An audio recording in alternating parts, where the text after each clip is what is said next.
নমস্কার বন্ধুরা, আশা করি আপনারা সকলে ভালো আছেন। আজকে আমি বানিয়েছি নারকেলের পুডিং। তাহলে চলুন কি করে বানিয়েছি দেখা যাক। এখানে আমি একটা নারকেল কুড়িয়ে নিয়েছি, এটাকে আমি এখন মিক্সচারে বেটে নেব, বেটে দুধটা বের করে নেব।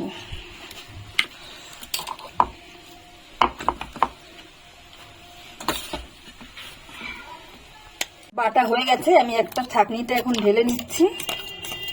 ঢেলে ভালো করে চেপে চেপে পুরো দুধটা বের করে নিতে হবে।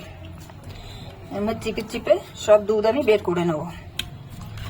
দুধটা আমার বের করা হয়ে গেছে। একটা নারকেল দিয়ে আমার এইটুকুনি দুধ বেরিয়েছে। আমি এখন এই বাটিতে কিছুটা দুধ ঢেলে নেব।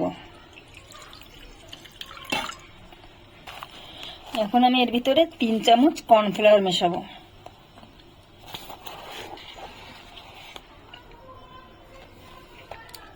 আর 1 চামচের মতন আগার আগার পাউডার। আপনাদের কাছে আগার আগার পাউডার না থাকলে 5 চামচের মতন কর্নফ্লাওয়ার মিশিয়ে নেবেন। আমি এই দুধের সঙ্গে এটা মিশিয়ে একটা পেস্টের মতন তৈরি করে নেব।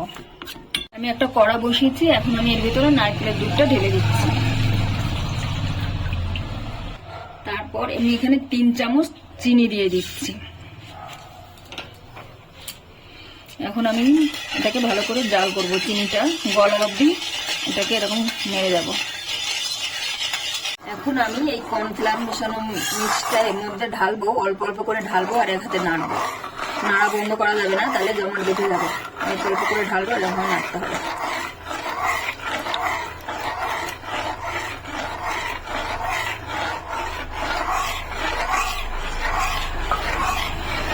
একটু নেড়ে যেতে হবে। হয়ে গেছে। আমি এর মধ্যে একটু পাইনঅ্যাপেল এসেন্স মিলাচ্ছি। আপনারা ভ্যানিলা হোক বা এলাচের গুঁড়ো যে কোনো জিনিস মেশাতে পারেন। এটা আমার এখন হয়ে গেছে, আমি এখন ঢালবো। করে ঢেলে দিতে হবে, নাহলে কড়াইতেই জমাট বেঁধে যাবে। আমি এখানে দুটো বাটি নিয়েছি ছোট কাপের, তার ভিতরে ঢেলে দিচ্ছি। দুটো বাটিতে আমি ঢেলে নিয়েছি। এখন এরকম ভাবে একটু ট্যাপ করে দেবো, দিয়ে কিছুক্ষণ ঠান্ডা করে নেবো। ঠান্ডা হয়ে গেলে 2 ঘন্টার জন্য ফ্রিজে রেখে দেবো।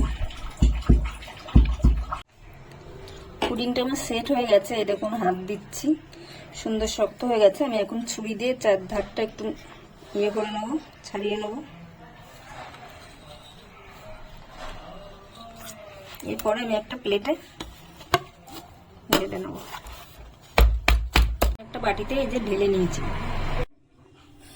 চলুন দেখা যাক, কেটে দেখি কেমন হয়েছে।